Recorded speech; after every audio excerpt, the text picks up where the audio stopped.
আজকে দেশের মানুষের ভোটাধিকার নাই, আমরা মুখ খুলে কথা বলতে পারি না, সাংবাদিকরা লিখতে পারে না, বিচার বিভাগের স্বাধীনতা নাই, আইনের শাসন নাই, দুঃশাসনের মধ্যে আমরা দিন কাটাচ্ছি। রাত্রবেলা গার্লফ্রেন্ডের সাথে চ্যাটিং করে, দিনের বেলা আমাদেরকে সময় দেন। বাংলাদেশের মুক্তিযুদ্ধে বিভিন্ন রণাঙ্গনে যে ইতিহাস সৃষ্টি করেছে। 22শে নভেম্বর থেকে ভারতীয় বাহিনী এই যুদ্ধে অংশগ্রহণ করে। এর আগের 8 মাসে আমরা পাক বাহিনীকে নরম করে এনেছি। তাদের মনোভাব একদম পচুদস্ত, তারা পারলে রণাঙ্গন ছেড়ে পালিয়ে যায়, এমন অবস্থায় তাদেরকে নিয়ে এসেছি। সেই সময় ট্যাঙ্ক এবং ভারী কামান নিয়ে ভারতীয় বাহিনী নেমেছে।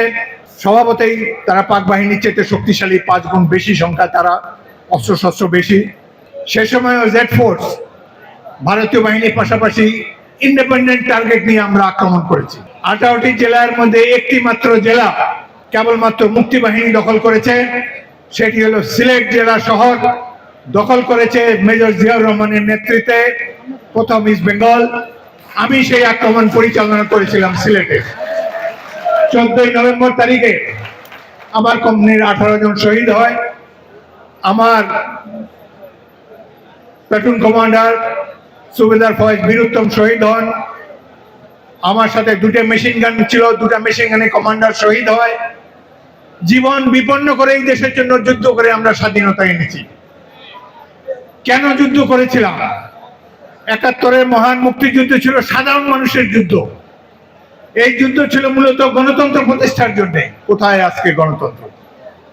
বক্তৃতা দিয়ে যারা গলা ফাটায়, স্বাধীনতা যুদ্ধের সকল কৃতিত্ব নিয়ে যেতে চান, কেন গণতন্ত্র হত্যা করলেন 75 সালে একদলীয় শাসন প্রতিষ্ঠার মাধ্যমে? আমরা তো গণতন্ত্র প্রতিষ্ঠা করেছি বুকের রক্ত দিয়ে। দেশ স্বাধীন হলো, আমরা যার যার পেশায় চলে গিয়েছি। ছাত্ররা স্কুলে চলে গিয়েছে, আমরা সেনানিবাসে প্রবেশ করেছি, ব্যবসায়ীরা ব্যবসায় নেমেছে, কৃষক ধান খেতে চলে গিয়েছে। আপনারা কলকাতায় বসে বসে শান্তিতে সময় কাটিয়েছেন, আগরতলায় বসে নিরুপদ্রব জীবন কাটিয়েছেন। আপনাদেরকে আমরা দিয়েছিলাম রাষ্ট্র পরিচালনা করো, গণতন্ত্রকে ছড়িয়ে দেন, গণতন্ত্রের সুবাস যেন বাংলাদেশের প্রতিটি মানুষ অনুভব করে। কিন্তু কি দেখলাম? 72 সালেই ঢাকা বিশ্ববিদ্যালয়ের ডাকসুর ব্যালট বাক্স হাইজ্যাক হয়ে গেল। 73 সালে ব্যালট বাক্স হাইজ্যাক হয়ে গেল ডাকসু নির্বাচনে। 73-এ যে সংসদ নির্বাচন হলো, সেখানে ক্যান্ডিডেটকে হাইজ্যাক করা হয়েছে, ব্যালট বাক্স হাইজ্যাক করা হয়েছে। গণতন্ত্র তো সেখানে ছিল না। আমি পাকিস্তান বাহিনীর সদস্য ছিলাম, নির্বাচনে ডিউটি করেছি। আমাদেরকে কেউ বলে নাই যে অমুককে জিতাতে হবে, অমুক জায়গা থেকে ব্যালট বাক্স হাইজ্যাক করতে হবে।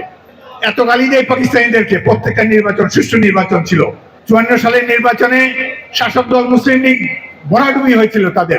তাদের সংসদ অধিবেশন ছিল তখন। পূর্ব পাকিস্তানের আইনসভা ছিল জগন্নাথ হলের মূল বিল্ডিং এ। আমি ক্লাস 7-এর ছাত্র হিসেবে সেই সংসদের অধিবেশনও দেখেছি। অনেক দিনের ঐতিহ্য বাঙালি। 37 সাল থেকে আমরা ভোট দিয়ে আসছি, কিন্তু আজকে স্বাধীন বাংলাদেশ সরকার অনেক গর্ব করে তারা পদ্মা সেতু বানিয়েছে, ফ্লাইওভার, এক্সপ্রেসওয়ে। এগুলো দিকে আমরা ধুয়ে খাবো যদি আমি ভোটই না দিতে পারি? এটা কোনো উন্নয়ন না। মাথা পিছু ব্যয় যদি বেড়ে, সেটাও উন্নয়ন না।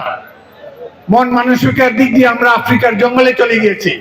আজকে দেশের মানুষের ভোটাধিকার নাই, আমরা মুখ খুলে কথা বলতে পারি না, সাংবাদিকরা লিখতে পারে না, বিচার বিভাগের স্বাধীনতা নাই, আইনের শাসন নাই, দুঃশাসনের মধ্যে আমরা দিন কাটাচ্ছি।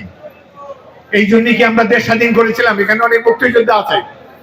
এই যে মনিরব চৌধুরী বাঘের বাচ্চা ছিল, ছাত্রলীগের সভাপতি ছিল, কত বক্তৃতা দিয়েছেন, এখন গলা ভেঙে গেছে। যাই হোক, আমরা আমাদের দায়িত্ব পালন করেছি যখন যৌবন ছিল। এখন এই যে ছাত্র সমাজ, যুব সমাজ যারা স্লোগান দিচ্ছেন, এই দেশ তো আপনাদের দেশ, আপনাদের আগের ছাত্ররা জীবন দিয়েছে, আমি তো তার সাক্ষী। আমি তাদেরকে নিয়ে যুদ্ধ করেছি। দেশ অনেক প্রিয় আমাদের কাছে, দেশবাসীর কাছে অনেক প্রিয়। মহিলারা অনেক আত্মত্যাগ করেছে বাংলাদেশের জন্য।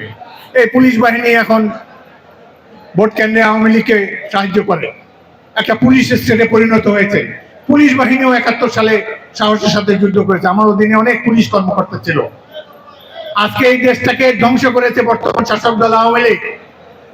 তারা মানুষের মনোভাব পরিবর্তন করে দিয়েছে, ছাত্রদেরকে দিয়েছে। আমার এক বন্ধু সেদিন বলেছে 71 সালে মোবাইল থাকলে আর এই দেশই স্বাধীন হতো না।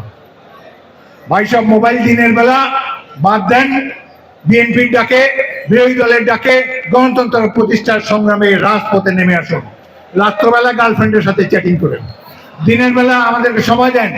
দেশ আপনাদেরকে ডাকছে, জনগণ আপনাদেরকে ডাকছে। আমরা এই যে কষ্ট লাগে, এই দেশের জন্য যুদ্ধ করেছি, রক্ত দিয়েছি, বহু মানুষ জীবন দিয়েছে।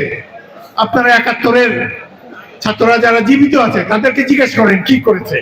সুতরাং আমরা কোন দেশের প্রভুত্ব মানি না। পানি সম্পদ মন্ত্রী ছিলাম, অনেক বিতর্ক করেছি তাদের সাথে। আল্লাহর দেওয়া নদী পানি কেন আমার দেশে প্রবেশ করতে পারবে না তাদেরকে বলেছি। কেন সীমান্তে আমার নিরীহ মানুষকে গুলি করে হত্যা করা হয়। তবে আপনারা মনে রাখবেন, আমাদেরকে বোঝানো হচ্ছে বাঙালি দুর্বল জাতি, বাঙালি সাহস নাই, বাঙালি ছোট্ট দেশ।